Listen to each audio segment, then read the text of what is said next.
Secretaría de Prensa de la Presidencia de la República. Tenía días de no verlo y me da muchísimo gusto saludarlo. El Doctor, gusto es mío. bienvenido, ¿cómo El está? gusto es mío. Gracias por la invitación. Bueno, vamos a ir revisando algunas Por imágenes de lo que supuesto. ocurrió el día de ayer, porque creo que es importante que de alguna manera entendamos, ¿verdad? Claro. Este fenómeno no tiene nada que ver con lo que está pasando en el Caribe, ¿verdad? No, en absoluto, en absoluto. Lo que ayer hemos tenido son condiciones muy, pero muy normales de la época lluviosa. Estas tormentas suelen conocerse como lluvias convectivas, es decir, que por la mañana, si usted recuerda, tuvimos mucho sol, mucho calor, digamos, llegando al mediodía. Entonces, eso lo que sugiere en algún momento es una aceleración de, obviamente, del ciclo del agua, ¿verdad? A más calor, mayor evaporación, mayor condensación. En algunos casos tienden a formarse unas nubes que son muy, pero muy altísimas. En términos técnicos se llaman cumulonimbus.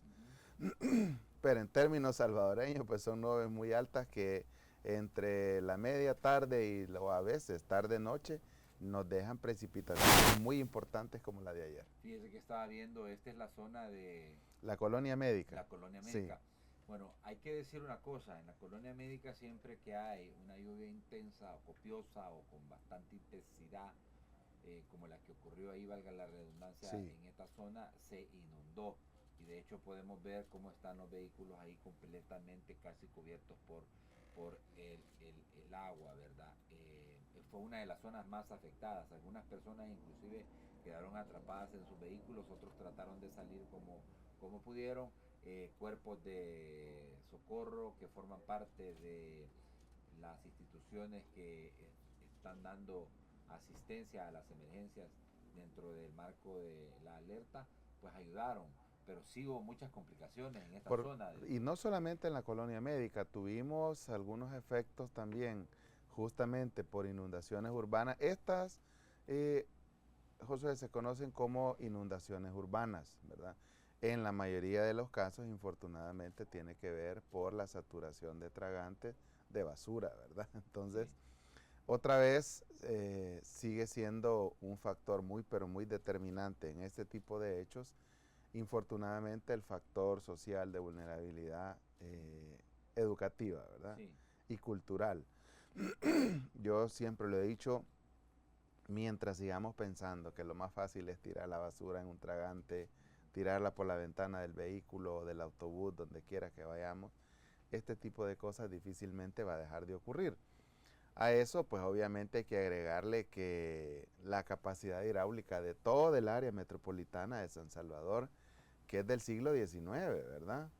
Ya ha alcanzado, digamos, o ha sido rebasada en su capacidad para poder drenar toda esa cantidad de agua. Creo que mucho de lo que vimos el día de ayer tiene que ver con la conjugación de una serie de problemas. Por supuesto, por Eh, supuesto. el principal es que evidentemente todo lo que nosotros consumimos, los papeles de los envoltorios de boquitas, alguna galleta que nos comemos, una caja porque compramos algún artículo, lo que pedimos en los restaurantes por medio de las empresas de domicilios, una fruta, una banana que nos comamos, la tiramos Claro. a la calle y eso va a parar a los Claro. tragantes. Y no nos damos cuenta que esto es un tapón para las tuberías. Definitivamente, eso es lo que está sucediendo. Y mire, eh, por supuesto que la situación la situación de las lluvias, tener en el término de 55, 60, hora y media, una precipitación de hasta 80 milímetros en un Sí. territorio donde el sistema de drenaje no es lo suficientemente, digamos, capaz de drenar todo eso, pues obviamente tenemos dificultades, pero como usted lo dice, lastimosamente sigue siendo un determinante toda la basura que depositamos en la calle, ¿verdad? Yo he tenido la oportunidad por temas laborales conocer ciudades que son mucho más viejas que San Salvador, ¿verdad? O sea, estamos hablando, tienen mucho más años, de algunas islas del Caribe, ¿cómo se llama?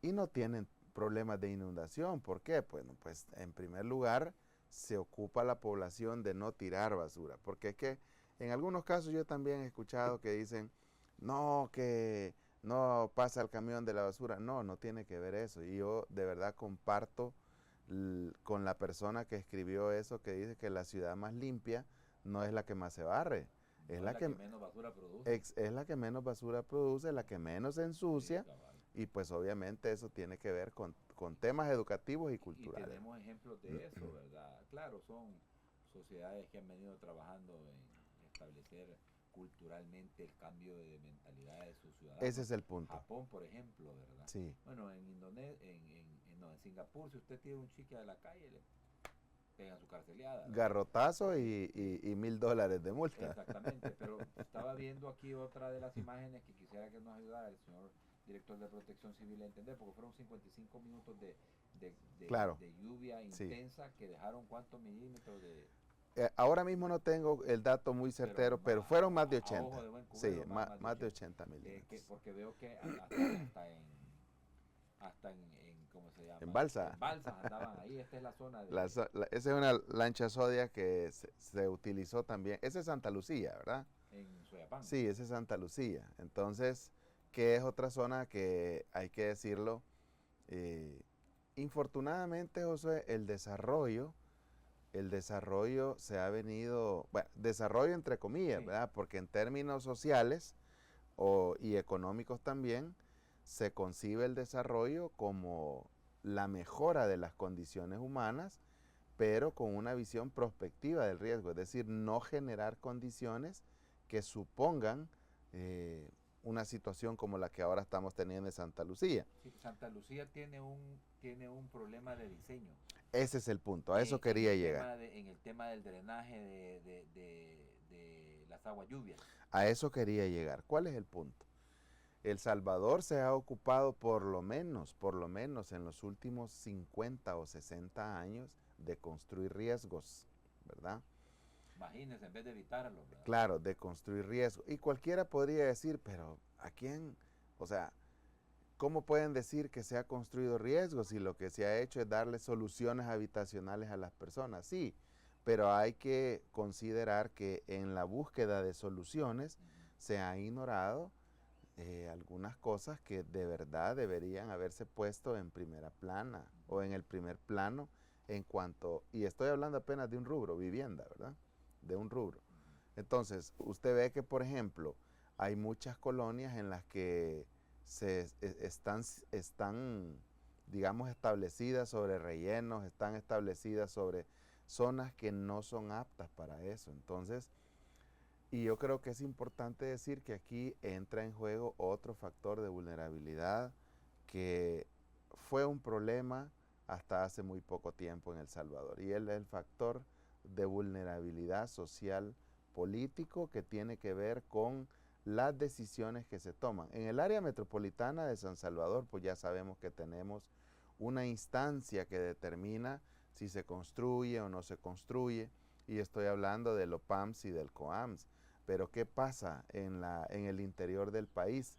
Son las alcaldías las que en algún momento han tenido la potestad de otorgar permisos. Y es así como tenemos que, por ejemplo, hemos tenido algunas colonias en el interior del país que no solamente han arrasado con cualquier cantidad del parque arbóreo que tenía nuestro país, sino que paralelo a eso, infortunadamente, pues se han violado algunas normas de construcción que tienen que ver con el establecimiento de drenaje, con el establecimiento de formas que deberían permitir que el agua no sea un problema cuando... Fíjese que en colonias del oriente,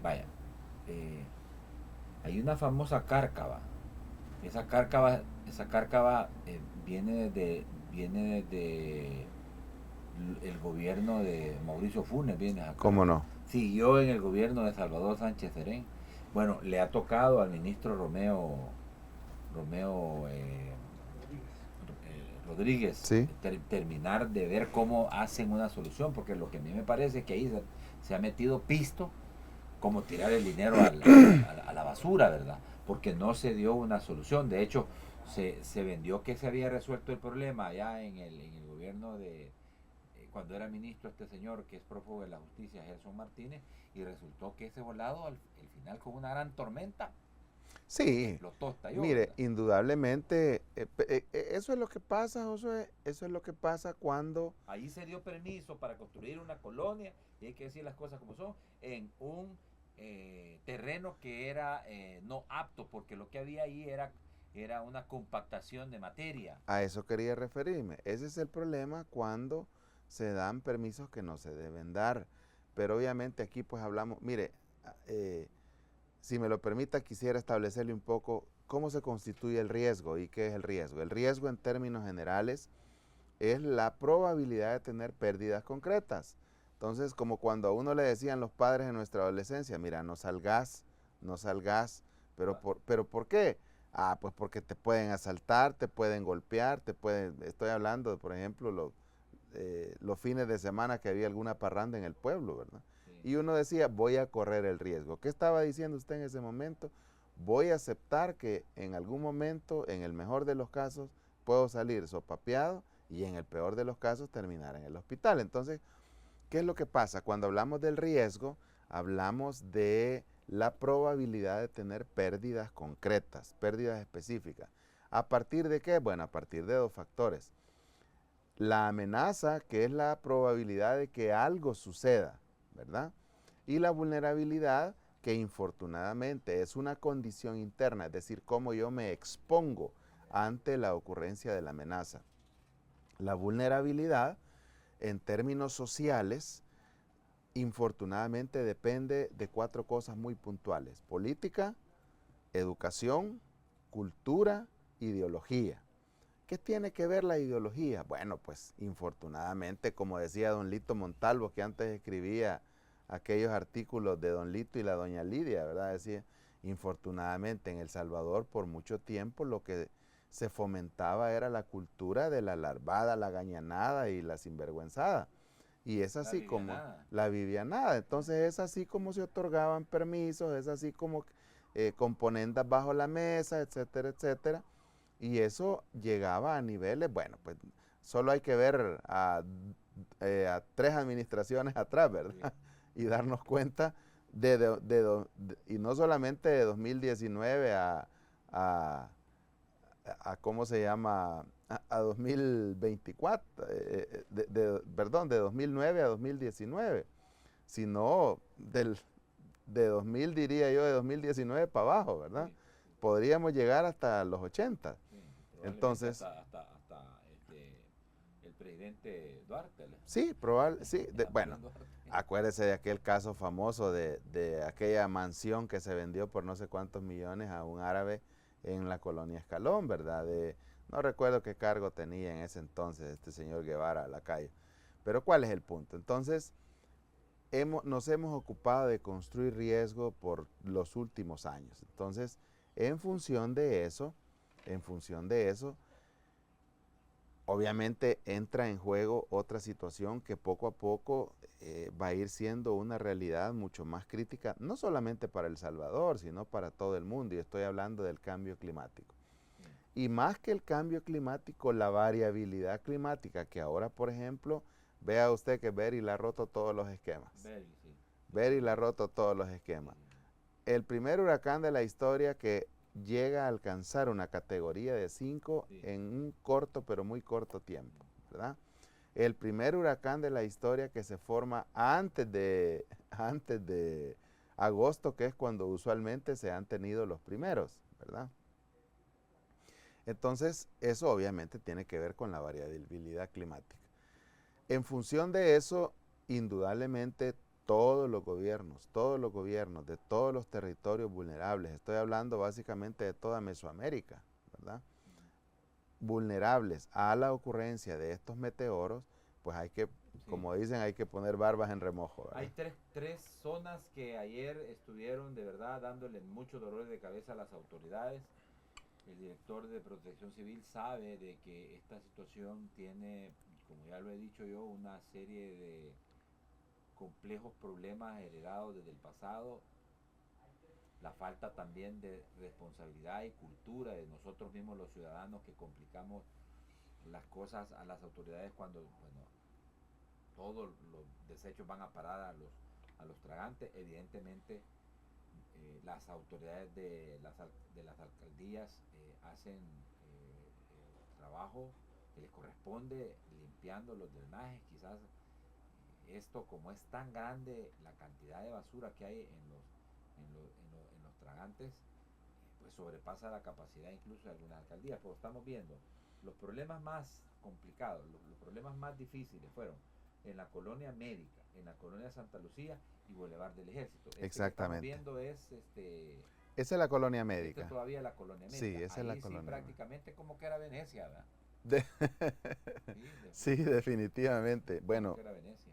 Al final se tuvieron... Esto que estamos viendo es un microbús del transporte público sí, de pasajeros que quedó pues, Boulevard del Ejército. Sí, el Boulevard del Ejército. Ya eso, digamos, es lo que pasa cuando, pues obviamente tenemos los vehículos que se les daña el motor básicamente, ¿verdad? O en el mejor de los casos solamente se apaga. Ese es el trabajo que estuvo haciendo ayer. Ayer se ha movido básicamente todo el ámbito operativo. ¿Puedes dejar ese video, por favor, de miembros de las Fuerzas Armadas haciendo la labor de, como se dice popularmente, ¿verdad? A cucucho, ¿verdad? Sí. A cucucho sacando a las personas que iban en ese microbús. Y eso es lo que le toca a las autoridades. Desafortunadamente, no se puede prever que un autobús del transporte público de pasajeros se va a quedar en medio de una tormenta, porque también hay que decir que la irresponsabilidad de este conductor no puede dejarse de señalar, en el sentido de que si usted ve que hay una gran cantidad de agua acumulada, no va a pasar por ahí, ¿verdad? Sí. Pero fíjense que somos tan irresponsables que yo he visto gente que ve que hay una ruta que tiene que cruzar un río para poder llegar a determinado destino. De esas hay muchos en El Salvador, ¿por qué no lo vamos a negar? Por supuesto, señor director? por supuesto. Porque sin duda alguna el país necesita todavía de un desarrollo más grande y de una apuesta estratégica que claro se está haciendo, pero se le está dando prioridad a lo que es más urgente. Entonces se tiran. Claro. Se tiran en los carros, ¿verdad? Y yo creo que es donde se pone en riesgo. Fíjese que en la Málaga, ¿recuerda usted la Málaga? Sí, por supuesto. Aquel autobús de la un iglesia un hecho totalmente infortunado, ¿verdad? Un hecho muy triste, y yo creo que ese es el momento en el que otra vez hay que decir donde no solamente confluye la amenaza materializada, es decir, el río se desbordó. El río se desbordó y esa es la materialización de uno de los factores del riesgo, ¿verdad?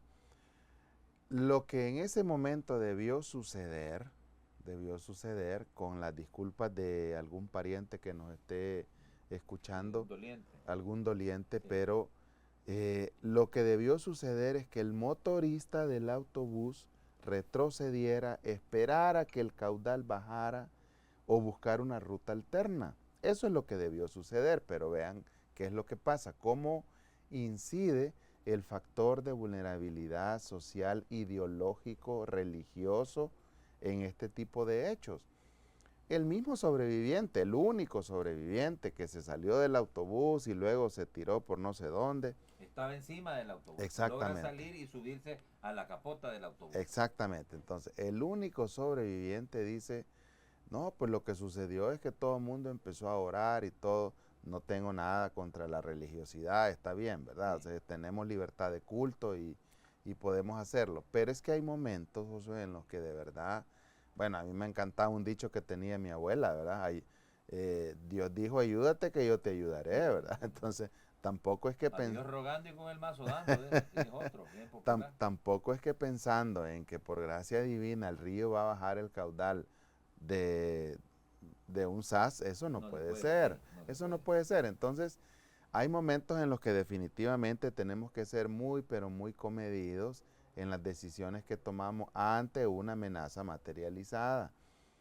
En el pleno desarrollo del campo depresionario, que básicamente nos dejó 10 días de lluvia en El Salvador desde el 15, diría yo, de junio, desde el 15 de junio básicamente hasta el 1 de julio, en el pleno desarrollo de ese campo depresionario, resulta que recibimos nosotros una llamada de auxilio en el Centro de Operaciones de Emergencia Nacional de 2 jóvenes que en su camioneta todoterreno se habían aventurado a cruzar un río que estaba creciendo gradualmente. En alguno de los momentos en los que ellos iban pasando se vino una repunta, como dicen, y los arrastró. Entonces, no pensemos que por andar un vehículo último modelo, O no 4x4. pensemos, no, eso de verdad que está totalmente fuera de contexto. Si la marca, el año, las capacidades que tenga, el agua tiene una fuerza tan descomunal que en algún momento, Sí, no. bueno, ¿por qué se hacen las descargas de forma gradual de la presa cada vez que tenemos un evento como el que recién terminó? Porque el agua tiene una capacidad de arrastre, tiene una fuerza tan pero tan increíble que no solamente nos permite tener la energía, sino que en algún momento, si no se, si no se hace lo necesario para liberar esa cantidad de agua que colectan las presas, podríamos tener daños mucho más catastróficos. Entonces, ¿cuál es el punto? Que es importante que todos asumamos la responsabilidad que tenemos. Yo siempre le he dicho, la protección civil se basa en 3 premisas y la primera es qué hace el individuo, o sea, qué hace Luis Amaya para procurar un entorno seguro para él mismo, ¿verdad? Luego la segunda, qué hace Luis Amaya para procurar un entorno seguro para su familia, es decir, su círculo familiar. Y luego la tercera, que es muy importante, cómo nos sumamos en el colectivo. Estoy hablando, por ejemplo, del trabajo que se hace en las comunidades, en la municipalidad, en todos los sectores, en la colonia, en el barrio, para reducir la probabilidad de materialización del Y riesgo. mucha gente, fíjese, que tiene esa responsabilidad, por ejemplo, de andar una bolsita en el carro para poder ahí tirar la basura, ¿verdad? Y después depositarla donde se debe depositar. ¿Qué es lo Eso que debe ser, es verdad? lo que debe de ser, pero no todos tenemos esa buena práctica, ¿verdad? Por decirlo de esta manera.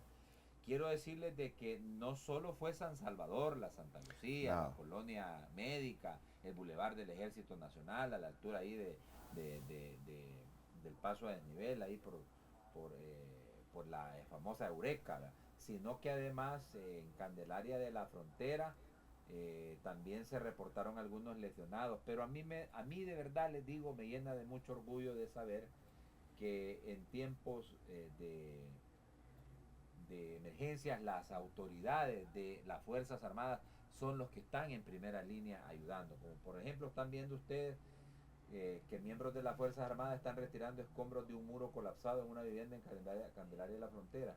Esto es en Santa Ana Oeste, que está gobernada por el señor Jorge Castro. Y no se reportan lesionados debido a las lluvias constantes en los últimos días. El suelo se encuentra todavía saturado de la humedad de la lluvia de la semana pasada, ¿verdad? Exacto. Entonces, aquí hay una situación que debemos de entender, ¿verdad? También es el hecho de que existieron también problemas en Puerto Parada. Sí. Y también existieron problemas en bueno, San Miguel, básicamente, Usulután, sí, básicamente Río Grande.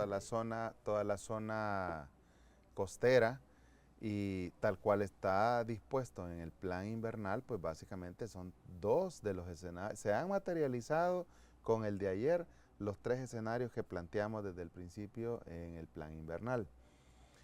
En cuanto al escenario más crítico, diría yo que al menos en este primer evento, en el mes de junio, hemos tenido, ha sido las inundaciones de planicie, que son inundaciones que gradualmente van afectando a comunidades, territorios, sobre todo aquellos que están circundantes a los deltas de los ríos que tienen mayor caudal. Estoy hablando, bueno, usted ya mencionó el Río Grande de San Miguel.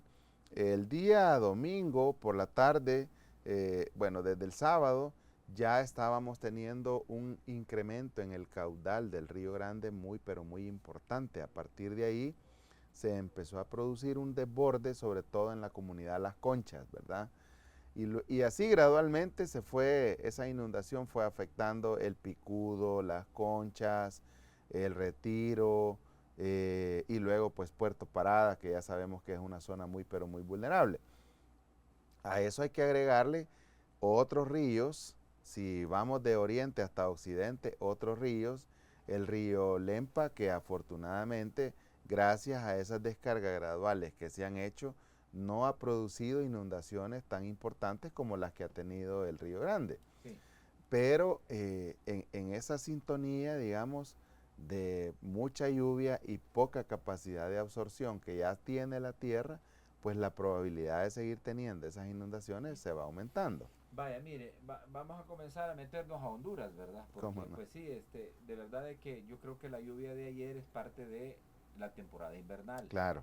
pero viene una amenaza grande para las próximas horas, tanto como para mañana jueves, ¿verdad? Y viernes sobre Y viernes, todo. porque ya se está acercando. Yo no sé si podemos ver en la imagen de satélite el tema de Beryl, ¿verdad? Que es huracán fuerte, categoría 5. Alegres estaban allá en Estados Unidos los del NOAA porque dijeron que había bajado a categoría 4. Es que nunca había llegado un huracán a ser categoría 5. Y eso tiene que ver con el calentamiento global, el calentamiento del océano, la fuerza. De hecho, desde la Estación Espacial Internacional se hacían algunas imágenes. Ah, sí, seguro. Mire el meteoro. Mire. Increíble, ¿verdad? Antes de impactar Jamaica, Sí, afectó Granada. Granada, Sí, afectó Islas Granada. Españolas, Islas Españolas. Ahora mismo creo que está bordeando la Española, sobre todo Dominicana. Ayer estábamos hablando con un colega de Dominicana, ellos han declarado alerta roja en algunos puntos.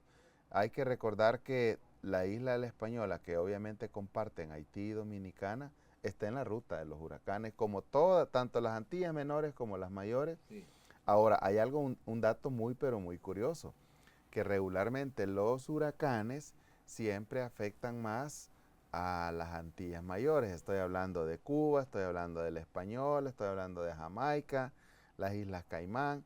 Y solo hace unos 3, 4 años, creo que sí, 3, 4 años, recuerdo que afectó a las Islas Turcas y Caicos, que es digamos, una isla, es una colonia norteamericana, ¿verdad? Entonces, ¿qué, ¿cuál debería ser el análisis que ahora mismo deberíamos hacer todos? Bueno, en primer lugar, pues que los huracanes están demostrando que desde su formación en algún momento frente a las costas de África, ahora están alcanzando una capacidad de desarrollo muy, pero muy importante, y eso es lo que ha demostrado Beryl. Algo muy importante que también hay que considerar, ahora apenas es 3 de julio, ¿verdad? Sí, 3. Ahora apenas es 3 de julio. ¿Qué significa? Mañana es 4 de julio, Día de la Independencia. Exactamente, Unidos, mañana se conmemora la independencia de los Estados Unidos de Norteamérica. Entonces, si apenas estamos iniciando julio y ya tenemos esto, detrás me parece que viene otro ya. Hay una probabilidad de formación ya detrás de Beryl, ¿verdad? ¿Qué significa eso? Que vamos a tener una temporada muy, pero muy activa. Muy, pero muy activa. ¿Cuál va a ser la incidencia que Beryl va a dejar a El Salvador? Bueno. Sí, eso sería bueno de verlo. Y también la trayectoria que lleva, porque Exactamente. si podríamos tener una imagen actualizada del satélite, porque creo que la trayectoria que lleva, o sea, ya golpeó Jamaica, hay que decir que ya golpeó Jamaica. Está ahorita, dice el director de Protección Civil, bordeando la isla española. Esto es Haití y República Dominicana. Y República Dominicana, efectivamente. No sé si va a lograr sortearlo Cuba, pero... Pareciera que sí. Los modelos ahora mismo indican que... Pero va en ruta hacia Centroamérica. O sea, sí, sin duda alguna, las ondas... Las bandas, sí. Las bandas, eso que... Mire, lo que podríamos tener, de acuerdo a la información científica que se nos está proveyendo, es que baje levemente, o sea, podría bajar incluso hasta 3, categoría 3, que Pero no, no quiere decir que la amenaza que no es nada despreciable, porque estamos hablando según la escala, huracán categoría 3. estamos hablando que un huracán, de acuerdo a la escala de Saffir-Simpson, Ajá. un huracán categoría 3, de acuerdo a la bibliografía que encontremos, anda de los 180 kilómetros por hora hasta los 230, 240, perdón, hasta los 200 kilómetros por hora. Ese es un huracán categoría 3, ¿verdad? Entonces, estamos hablando de una capacidad de destrucción muy, pero muy importante, ¿verdad? Sí. Podría bajar a esa categoría. Incluso ayer muchos noticieros que, digamos, tienen como tienen un meteorólogo, ¿verdad? Sí. Ellos de planta. En Estados Unidos casi que todas las cadenas Ex- tienen un meteorólogo que está informando exactamente. sobre... Ayer estaba viendo yo Fox News y, ay, perdón, ya dije la marca. No, no me preocupe, no me preocupe, tranquilo. Ahí está la trayectoria, mire, director. No hay problema, Exactamente, sí. no tenemos problema en que se mencione Ah, Fox vale. News. ¿Verdad? Bueno, ayer veía yo esta cadena y estaba viendo que México básicamente va a ser golpeado por el huracán en dos momentos. Beryl. Sí, va a ser, Beryl va a golpear, es seguro, la trayectoria va sí. hacia México. Entonces, ayer veíamos que inicialmente va a golpear Quintana Roo, va a golpear un poco, Y digamos, mire, pasa el ojo del meteoro sobre Belice. exacto, va a golpear un poco Campeche y todo eso. Luego pasa sobre México, obviamente ahí creería yo que va a perder un poco de fuerza porque esa característica tienen los huracanes, que una vez entran a tierra Pierden. se degradan Sí, claro. rápidamente. Pero mientras se degradan, o sea, por ejemplo, a El Salvador nunca le ha golpeado un huracán, nunca. Fifi llegó como tormenta tropical, Sí. pero pues sí, yo era muy, yo era muy pequeño, básicamente tierno, diría yo, y mi mamá me Fifi llegó contaba, como tormenta tropical, pero fue sí, un huracán muy destructor. muy destructor. Luego tuvimos Mitch en el 98, Mire, también. perdón que me interrumpa, director. Estamos viendo, esta es la española, No, bueno, sí, a donde está ahorita. no, ya pasó, básicamente, Sí, ya pasó básicamente. y Ahora debería estar sobre Jamaica, entonces va a sortear Cuba. exactamente. O sea, Cuba Entonces, se va a librar. ahora mismo se libra. También incluso creería que Jamaica no ha sido tan... Ahora, eh, fíjese que hay una ventaja, ¿verdad? Antes de que llegue a territorio mexicano y según la trayectoria, ¿verdad? Porque va a cruzar prácticamente todo lo que es Belice. sí, definitivamente. Pero hay que recordar No, porque no, es la zona sur de, no, es la zona sur de, es Campeche, o sea, va a golpear Campeche. Belice no tanto, No Belice tanto, si no, acaso la Belice, parte norte. sí, pero no, lo que se ve ahí que va a pasar, cabal, es sobre Quintana Roo, Campeche y todas estas zonas que están en el Golfo de México. Exactamente. Entonces, eso... Ahora, ¿cuál es la incidencia? Porque diría yo, pues Estamos hablando, director, que va a estar a las 2 p.m. del día viernes, ya tocando territorio mexicano. exactamente, ¿cuál es la incidencia que esto va a tener? Ajá. Lo que usualmente sucede con todos los meteoros que circulan en la cuenca atlántica es que hacen por la misma forma en la que ellos se van trasladando y se van moviendo, ¿verdad?, sobre su mismo eje, diría yo, eh, el tema es que arrastran mucha humedad del Pacífico y eso es lo que termina dejando lluvias muy importantes en el territorio salvadoreño, incluso en algunos casos en la zona sur de Honduras. Eso es lo que ahora mismo se está monitoreando y pues obviamente ahora, como todos los días, una vez inicia la temporada invernal, estaremos en la reunión clínica que desarrolla la Dirección de Observatorio de Amenazas y pues a partir de ahí tomar las previsiones del caso, ¿verdad? Esa imagen es del NOAA, pero lo que quiero decirle es que ya pasó por Jamaica y ahorita mismo Beryl se debilitó ligeramente y en los próximos días seguirá teniendo fuerza. El huracán es de gran intensidad.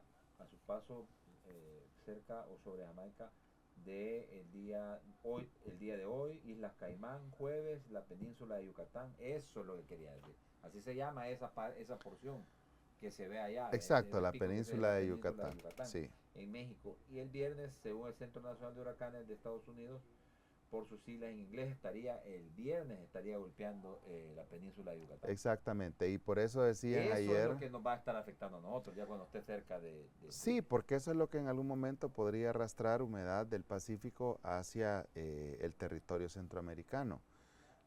Ayer, como le decía, veía yo algunas actualizaciones de diferentes agencias meteorológicas Sí. y básicamente es un hecho que a México lo va a golpear. Inicialmente en la península de Yucatán, luego sale al Golfo de México, podría fortalecerse nuevamente y luego afectar la zona de Veracruz, incluso un poco de la zona sureste de Texas. Estamos hablando de Corpus Christi, ¿verdad? De la ciudad de Corpus Christi. En Texas. Exactamente. Entonces, esa es la trayectoria que lleva. Y repito, ¿deberíamos preocuparnos en El Salvador? Bueno, sí, pues porque siempre hay un arrastre de humedad y eso sucede cada vez que tenemos un huracán o un fenómeno meteorológico en la cuenca atlántica que tiende a pasar muy cerca de la región centroamericana, ¿verdad? Hay que recordar que los huracanes giran sobre su propia, digamos, eje contrario a las agujas del reloj. Entonces eso indudablemente va a provocar que arrastre humedad. Ahora, quiero preguntar, eh, el Sistema Nacional de Protección Civil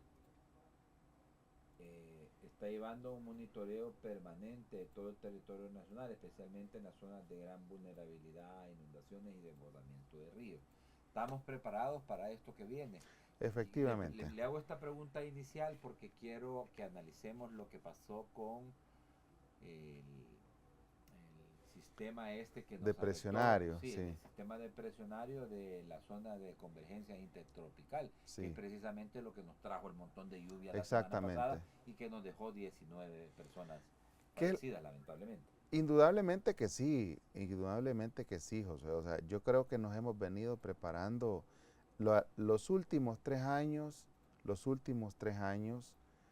José, incluso yo diría desde el 2020, cuando todavía teníamos el fenómeno de la niña sobre nuestro territorio y sobre toda la región centroamericana, cuando tuvimos la tormenta Amanda, Cristóbal, Eta y Ota, creo que El Salvador empezó a demostrar que cuando las cosas se planifican, que cuando la preparación y respuesta va de la mano con acciones de reducción de riesgo, es decir, prevención y mitigación, la carga que suele tener la población cada vez que un evento de esto se materializa es mucho menor.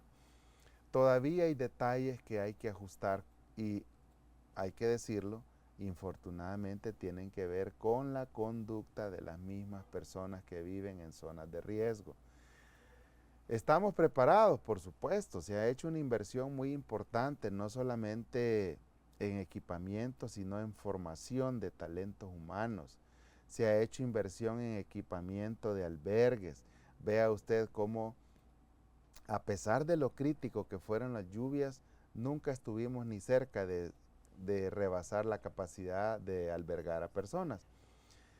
Incluso creo que en algún momento para nosotros fue como hacernos la pregunta, ¿por qué no evacúan las personas? ¿Por qué? Obviamente, pues cada vez que hay una tragedia, el mismo dolor hace decir a las personas cosas, y nosotros comprendemos cuando dicen, es que nadie de Protección Civil vino a decirme que no, que me tenía que salir y todo. Bueno, pues sí lo hacemos a través de fuentes oficiales y a través de las oportunidades que ustedes nos dan, como en este momento, de dirigirnos a la población. Se ha invertido mucho en equipamiento, vea usted cómo en las zonas inundables, no solamente la Fuerza Armada, sino el Cuerpo de Bomberos, los equipos de búsqueda y rescate en inundaciones de Protección Civil, formados por la misma sección de salvamento acuático o unidad de guardavidas, como así se le llama también, hemos podido rescatar a muchas personas. Rescates que pudieron haberse evitado si las personas hubieran evacuado tempranamente, pero comprendemos que es un tema cultural y obviamente pues es nuestro trabajo, ¿verdad? O sea, a mí me encanta este dicho que dice, no dejamos a nadie atrás, ¿verdad? Si alguien no quiso salir caminando, evacuando, porque hay que establecer esa diferencia entre evacuación y rescate, ¿verdad? Evacuamos por nuestros propios medios.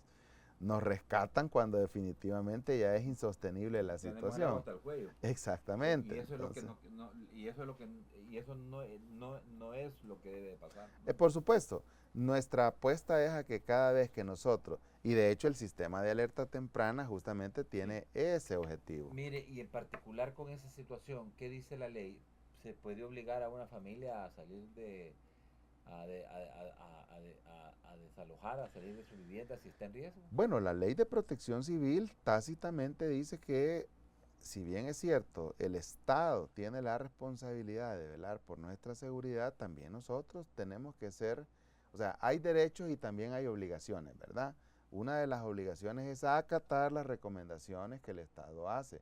Por eso es que justamente en el decreto de emergencia se establecía que era obligación atender y evacuar. Pero, pues sí, infortunadamente, yo insisto, hay temas culturales, hay temas, diría yo, hasta educativos que todavía no nos permiten. Estamos trabajando también para generar esa cultura de Sí, prevención. pero voy al tema, no hay acción punitiva, no, la ley del garrote, pues que mire, hay que decir las cosas como son. A veces la gente no entiende por las buenas, ¿verdad? Y yo quiero entender esta parte porque yo veo en el ambiente el hecho de que la oposición política del país, la oposición que es irracional, ¿verdad? Que ofende, que insulta, ¿verdad? Que es vulgar, ¿verdad? Que es grosera, ¿verdad? Y que es patana, ¿verdad? Esa oposición, poquita, chiquita, pero anduvo diciendo de que esas 19 víctimas habían sido responsabilidad del gobierno. Claro. Y que por qué no se murió gente en Honduras, por qué no se murió gente en Guatemala, ¿verdad? Aquí en El Salvador no se manejó bien. Y otra cosa que anduvieron ahí diciendo era de que el presidente no apareció por ningún lado, ¿verdad? Que tuvimos emergencia sin presidente. Bueno, mire, yo creo que hay que, como bien se llama su programa, las cosas como son. Lo que la población debe entender es que hay diferentes niveles de toma de decisión. Hay decisiones eminentemente operativas que definitivamente dependen del nivel municipal y departamental y de equipos eminentemente operativos. El Centro de Operaciones de Emergencia Nacional, o mejor dicho, no voy a hablar del Centro de Operaciones, voy a hablar del método o la metodología de la gestión de emergencia. Se basa en 3 áreas muy, pero muy fundamentales. La primera, el área de información. Ese espacio que está en el Centro de Operaciones de Emergencia Nacional donde se colectan datos, se analizan e inicialmente se toman decisiones operativas como la de incrementar la alerta, evacuar, habilitar los albergues, hacer las contrataciones express de alimentación para proveerle la asistencia a las personas. Esas son decisiones eminentemente operativas. Obviamente hay un espacio en el que también se deben tomar decisiones políticas estratégicas a partir del curso que va llevando la emergencia, Entonces, ¿a dónde se toman esas decisiones políticas estratégicas? En la Comisión Nacional de Protección Civil, que es conducida por el señor presidente de la República y el señor ministro de Gobernación en su calidad de máximas autoridades. ¿Usted puede dar fe de que el presidente estuvo en Por todo supuesto. momento informado y activo y tomando tomando decisiones y dando instrucciones? Si no, vea, por ejemplo, el decreto de emergencia nacional. Si hacemos un recorrido, Josué, de cuándo empezó a activarse el semáforo del sistema de alerta tempranas en El Salvador. El día martes 11 de junio, en la reunión clínica que nosotros sostenemos todos los días, o mejor dicho, la reunión clínica que sostiene el Ministerio de Medio Ambiente en la dirección de Observatorio de Amenaza, donde nosotros participamos como invitados, se vislumbraba ya la posibilidad de tener el evento entre domingo y lunes. Estamos hablando de 5 días antes. Ese día se determinó hacer un aviso, que es la primera llamada de atención. El día jueves se hizo la advertencia. El día viernes empezamos con todos los colores. Verde, en la tarde tuvimos un nuevo informe especial, subimos a María y ahí se empiezan a tomar decisiones. Decisiones que no solamente tomamos nosotros los operativos, ¿verdad? O el nivel técnico. En todo momento el señor ministro de Gobernación, siendo el presidente de la Comisión Nacional de Protección Civil, señor, informa al señor presidente de la República, este es el curso que lleva la situación, estos son los pasos que vamos dando, y en función de eso, pues obviamente todo el gabinete también toma decisiones. Es así como el día domingo, Josué, teniendo ya la alerta roja, era momento de hacer la ponderación del riesgo. ¿Y qué significa? Lo que pasa es que al final yo comprendo a los que en algún momento, pues, a veces es muy fácil, ¿verdad? Comentar, decir cualquier cosa, decir todo lo que usted ha dicho, las ofensas y todo, cuando desconocemos, y está bien, no estamos obligados a conocer todo, todos somos ignorantes en alguna cosa, en algún tema. No lo sabemos todo, entonces, pero por eso yo creo que, si usted me lo permite, es bien importante aprovechar estos espacios para que, más que esta oposición que usted dice, la población debe saber que hay una metodología de trabajo, que hay cosas que nos hemos ocupado de procedimentar, Entonces, allá por el día domingo le informamos al señor ministro de Gobernación, señor ministro, mire, esta es la ponderación del riesgo. Si con 200 milímetros hemos tenido tantos albergados, tantos estos, tantos lo otro, y el pronóstico dice que vamos a tener 500 milímetros más de aquí al viernes, ¿verdad? Entonces ahora lo que se ocupa es hacer una solicitud de decreto de emergencia nacional. Y es lo que hizo la Asamblea Legislativa.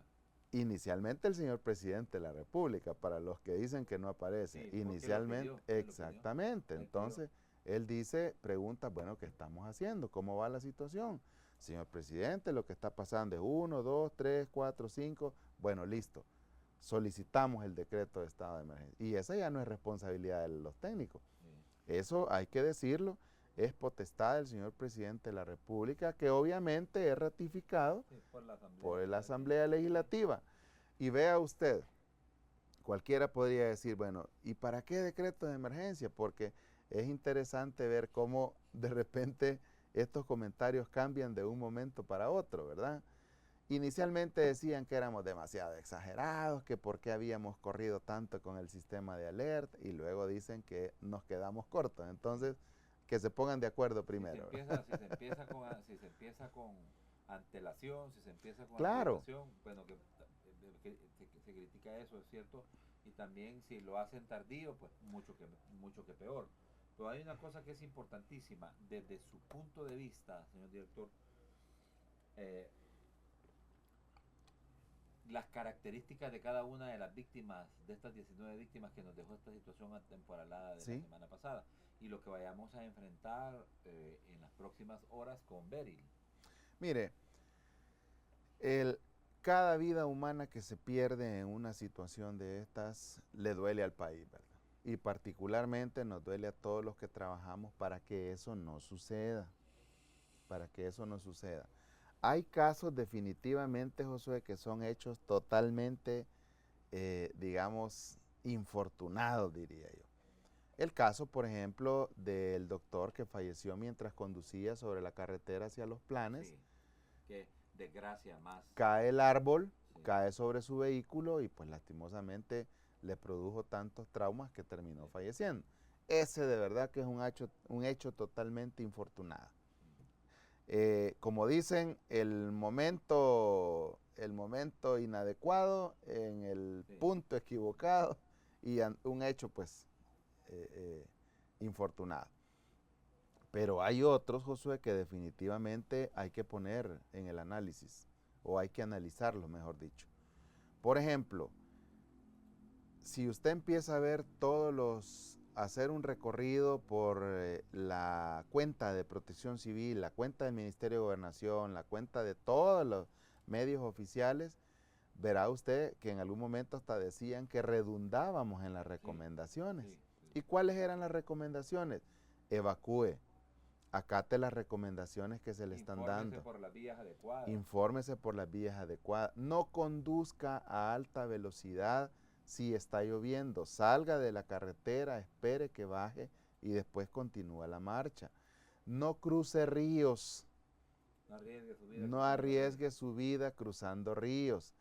No espere salir a última hora si su vivienda está cerca de los taludes. Incluso yo me he ocupado, y hay que decir, yo no soy geólogo, ni soy ingeniero civil, ni nada de eso. Mi especialidad es otra, o digamos, mi carrera fue otra, pero estamos obligados a documentarnos, estamos obligados y hacer que el sistema funcione. En algún momento le preguntaba yo a un geólogo, mire, que también es ingeniero civil, mire ingeniero, quisiéramos orientar a la población de qué cosas ellos deberían observar si viven cerca de un talud que pueden ser determinantes en la probabilidad de que ocurra un movimiento de ladera, ya sea derrumbe, deslizamiento o deslave. Mira, me dice, 3 cosas que son bien importantes. Número 1, sobre todo en la ruralidad, que es donde más se producen este tipo de fenómenos.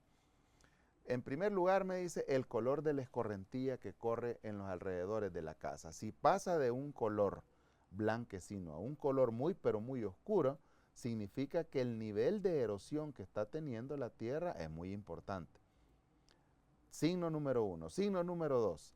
Si de repente vemos que en los alrededores de la casa, frente al talud, empiezan a caer depósitos de tierra que van aumentando en número y en cantidad, significa que la probabilidad de tener un evento mayor se está orquestando. Y número 3, todos conocemos nuestro entorno, ¿verdad? Conocemos nuestro entorno, conocemos los árboles que yo mismo he plantado, conozco, etcétera. Si de repente veo que un árbol, después de estar totalmente vertical, está perdiendo esa verticalidad, eso significa que la capacidad portante del suelo se está perdiendo también. En algún momento esa capacidad va a ceder totalmente y el árbol va a caer.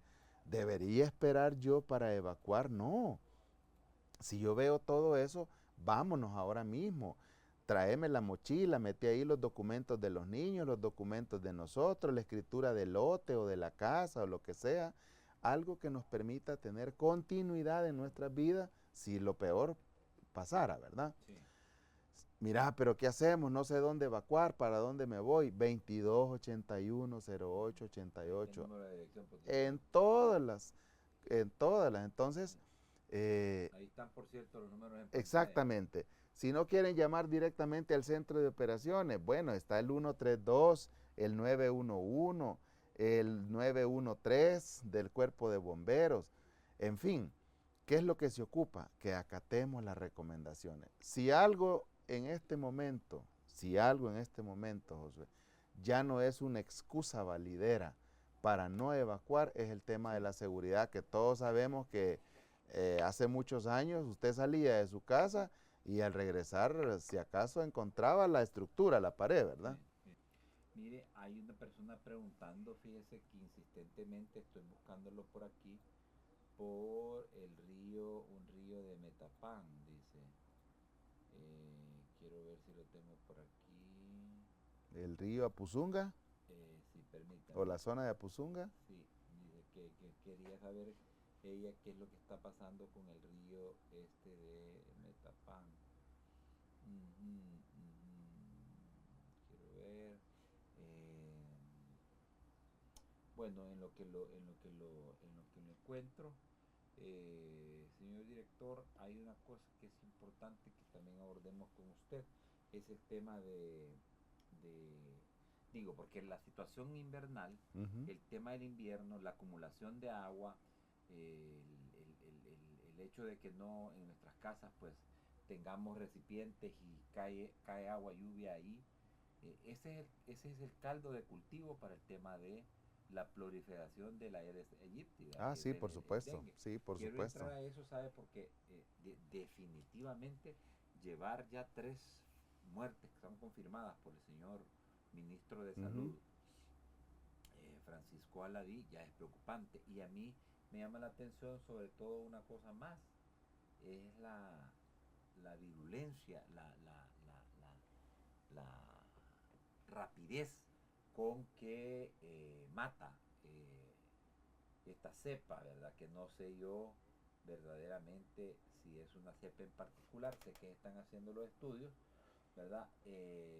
Pero en realidad sí, con la situación del dengue lo que se ha declarado es una alerta, déjeme ver, bueno, el Sistema Nacional Integrado de Salud y la Comisión Nacional de Protección Civil han la alerta epidemiológica por muertes de infantes a causa de dengue. El Ministerio de Salud confirmó estos 3 fallecidos y 27 más que están hospitalizados, señor Sí, director. O sea, algunos de ellos, como ayer lo expresaba el señor ministro de Salud, en cuidados intensivos, sí, ¿verdad? sí, están graves. Definitivamente. Mire, el tema del dengue obviamente va ligado pues, a la acumulación de agua que podríamos estar teniendo ahora mismo en la mayor parte del territorio costero del país y en la mayor parte de zonas urbanas, ¿verdad?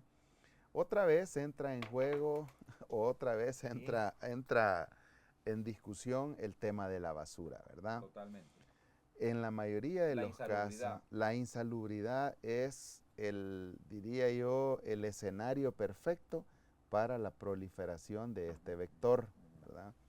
De este vector, que afortunadamente ahora mismo se ha circunscrito al dengue, pero hay que recordar que en temas de arbovirosis, no solamente entra en juego el dengue, sino que el dengue, el zika y el Sí, chikungunya, las tres, sí. porque son básicamente las 3 enfermedades que tienen relación con las arbovirus o con los arbovirus o con las arbovirosis. Entonces, ¿cuál es el punto? Indudablemente haber tenido 10 días de lluvia consecutivos, Sí. ¿verdad? 10 días de lluvia consecutivos ha hecho que en las zonas urbanas sobre todo, teniendo cúmulos de llantas, teniendo cúmulos de cualquier cosa, lo que tengamos ahora mismo es una proliferación de este vector muy, pero muy crítica. De ahí que el día de ayer el señor ministro de Salud decretara alerta sanitaria y en función de eso, pues, se están ejecutando todas las acciones para poder, diría yo, hacer 3 cosas muy puntuales, porque es lo que se está haciendo. Número 1, control de los vectores, que tiene que ver con fumigación y abatización. Sí. Número 2, diría yo, conciencia en la población o concientización de la población de que se ocupe de buscar en su vivienda que no haya acumulación o que no hayan cosas que ahora mismo puedan ser el medio perfecto para que el zancudo se prolifere. Hay que estar lavando pilas, hay que estar poniéndoles abate, hay que estar vigilando que en nuestro jardín no hayan cosas que Sí. pudieran estar generando esa proliferación. Definitivamente. Y una tercera, la participación social de todo el mundo, ¿verdad? Los centros escolares, ayer mismo el señor ministro de Educación nos comentaba, previo a la conferencia que se tuvo en Relaciones Exteriores, en Cancillería, que la mayoría, por no decir todos los centros educativos están en función de Sí, erradicar esos focos de producción o de infección. Ahora, aquí hay un detalle también bien importante, José, que sí o sí va de la mano. Es la responsabilidad, otra vez, que todos tenemos de vigilar que eso no esté en nuestras viviendas, ¿verdad? Y otra cosa que me gustaría puntualizar, sí, y ayer me gustó como lo decía el señor ministro y creo que vale la pena replicar al ministro de Salud. No se automediquen, sí, esto es importante. no se automediquen. Mire, el común denominador en pacientes, no solamente pacientes, Josué, que llegan, que llegan a una sala de urgencias ya totalmente descompensados.